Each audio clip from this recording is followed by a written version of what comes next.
Patrick Delaporte.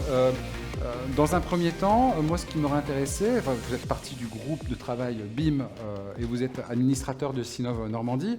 Quel est votre ressenti et si vous deviez en 2 minutes, 3 minutes maximum synthétiser, parce qu'on a pris un peu de retard, votre ressenti aussi, ce que vous retenez de cette journée en termes d'apprentissage? Oui, l'apprentissage, je ne sais pas si on a beaucoup appris et intégré, en tout cas on s'est informé.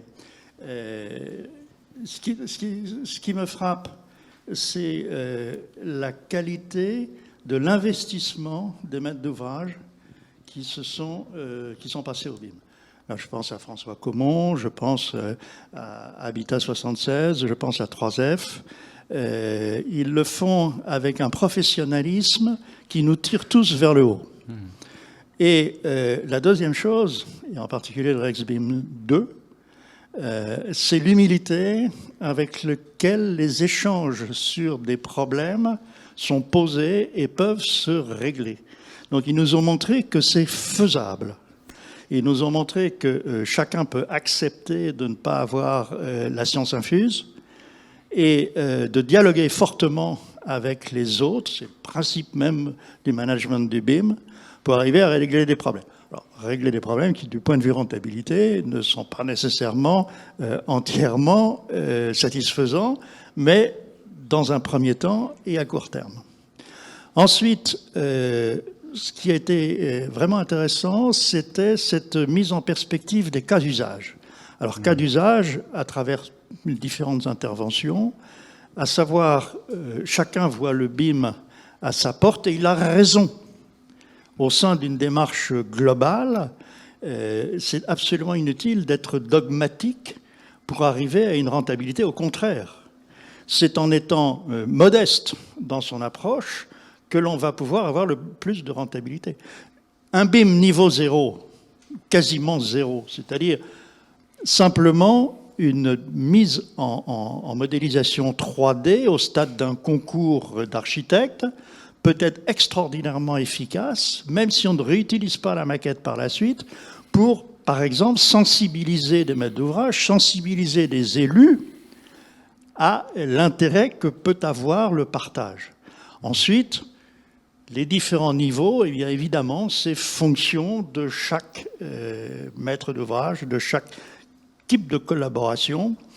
Et je retiens également, ça n'a pas été exprimé sous cette forme, mais que le dialogue de maîtrise entre la maîtrise d'ouvrage et la maîtrise d'œuvre sous forme de dialogue compétitif est quelque chose qui devrait se développer, en tout cas qu'on devrait préconiser pour la mise en place des opérations en BIM, parce que c'est le fondement d'un véritable dialogue et d'un véritable échange qui permet d'éviter beaucoup de problèmes en amont. C'est ce que nous montrait l'Université de Caen, notamment, et Sogeti avec CBA.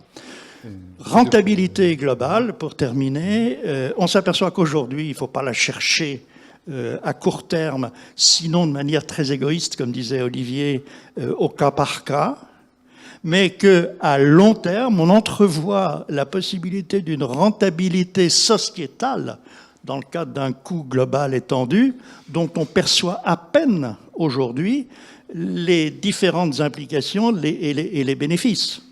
Et une fois qu'on aura réglé le problème de maladie enfantine du BIM, où finalement, comme dans la HQE que j'évoquais, on a un certain nombre d'années devant nous avant de faire disparaître le terme, parce qu'il sera complètement qu'il apprenne à marcher tout seul, intégré, il sera intégré dans notre... Mais on s'apercevra que cet outil et ce mode de management et les cœurs de données qui ont été mis en place à cette occasion vont être extraordinairement bénéfiques à l'échelle sociétale tout entière. Merci beaucoup Patrick Delaporte. Hervé Albou, on l'évoquait tout à l'heure avec Thierry, il y a un BIM... Il y a un réseau du BIM normand assez dynamique, hein, donc vous en faites partie, Hervé, hein, vous l'animez peut-être, enfin, vous êtes un des co-animateurs, je pense. Quelle perspective finalement ouvre le BIM? On a évoqué certains aspects tout à l'heure, certains usages qui vont au-delà de ce qu'on peut voir dans le domaine du bâtiment strict aujourd'hui. Qu'est-ce qu'on peut imaginer demain comme perspective avec le BIM, au-delà des questions de rentabilité qu'on évoquait aujourd'hui? Alors, le BIM, il ne faut pas, bien sûr, ne pas oublier une chose. On va garder le terme de BIM, j'espère bien, encore longtemps, puisque derrière, c'est avant tout pour moi le processus collaboratif. Si on enlève le processus collaboratif, on va enlever quelque chose de fondamental. On a évoqué tout à l'heure dans la discussion les questions de SIM, City Information Modeling. On aime bien les termes, on peut décliner presque tout l'alphabet comme ça.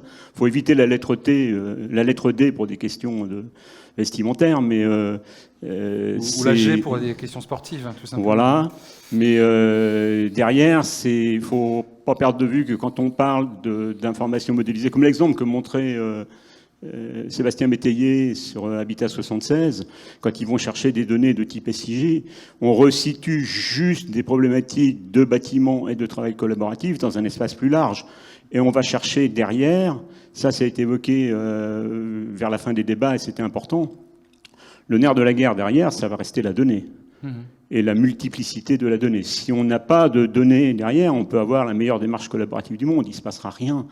Et c'est la consolidation de la donnée, c'est la qualité de la donnée, de données qui sont multiples. Si on parle de big data aujourd'hui, c'est pas pour rien que on se retrouve avec des données qui viennent de multiples horizons. Donc l'avenir, il va être là, il va être sur la qualité de l'information, la structuration de l'information, parce que c'est ça qui révolutionne le bâtiment aujourd'hui. C'est à la fois le travail collaboratif. Avant, les gens savaient travailler ensemble, mais ils ne savaient pas travailler de manière collaborative véritablement. Et puis, c'est le fait d'ajouter des bases de données, ce qui ne faisait absolument pas partie de la culture du bâtiment. Donc ça, c'est quelque chose de nouveau et d'essentiel à développer. Il va falloir encore quelques générations d'étudiants, élèves ingénieurs, pour arriver à ça, mais on va clairement y aller. Et puis, il y a un deuxième aspect qui est important, et ça m'amène à la question du réseau, c'est la mise en commun d'expériences au fur et à mesure. Alors, il y a ce qu'on entend sur le plan national, mais il y a tout ce qui se passe à l'international, sur les normalisations, choses comme ça. C'est pas nous sur le terrain qu'allons forcément le faire. Mais par contre, sur le terrain, on a la responsabilité d'échanger entre nous et d'avoir un réseau comme le réseau BIM Normandie qui existe, qui est un réseau informel, qui s'appuie, qui s'adosse sur une association, mais qui est un réseau informel de professionnels qui réunit quand même aujourd'hui, il y a à peu près 120, 130 personnes dans la mailing list. Ça veut dire qu'il y a un besoin d'échange et qu'il y a un besoin d'échange sur le terrain en tant que tel. Et ça, c'est indispensable parce que c'est comme ça aussi que va se faire l'acculturation. Si on retrouve dans un réseau des professionnels qui sont des entreprises, qui sont des maîtres d'œuvre, qui sont des maîtres d'ouvrage, c'est quelque chose d'indispensable. Donc le réseau, lui, il fonctionne. On est une des régions en France qui avons un réseau qui fonctionne relativement bien. Je pense que ça va se démultiplier parce que c'est indispensable.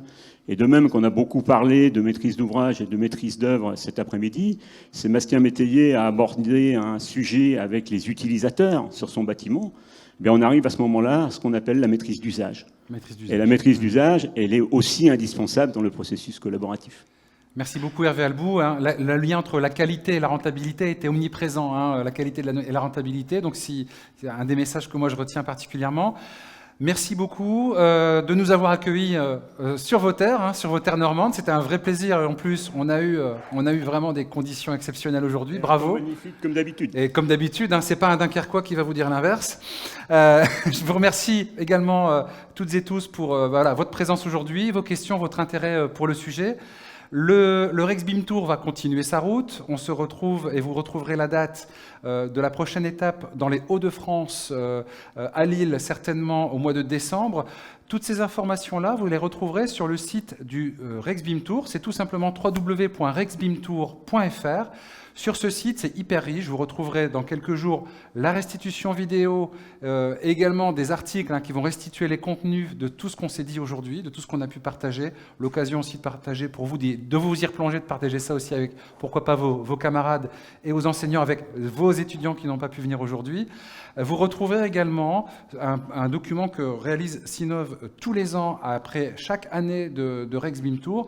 Pour l'année 2019 et pour l'année 2020, c'est déjà sorti, c'est téléchargeable en ligne. C'est une synthèse de toutes les étapes qui ont été réalisées. Celle-ci, en l'occurrence, c'est celle de 2020. J'ai la version papier, mais elle est tout à fait consultable en ligne sur le site de RexBIM Tour.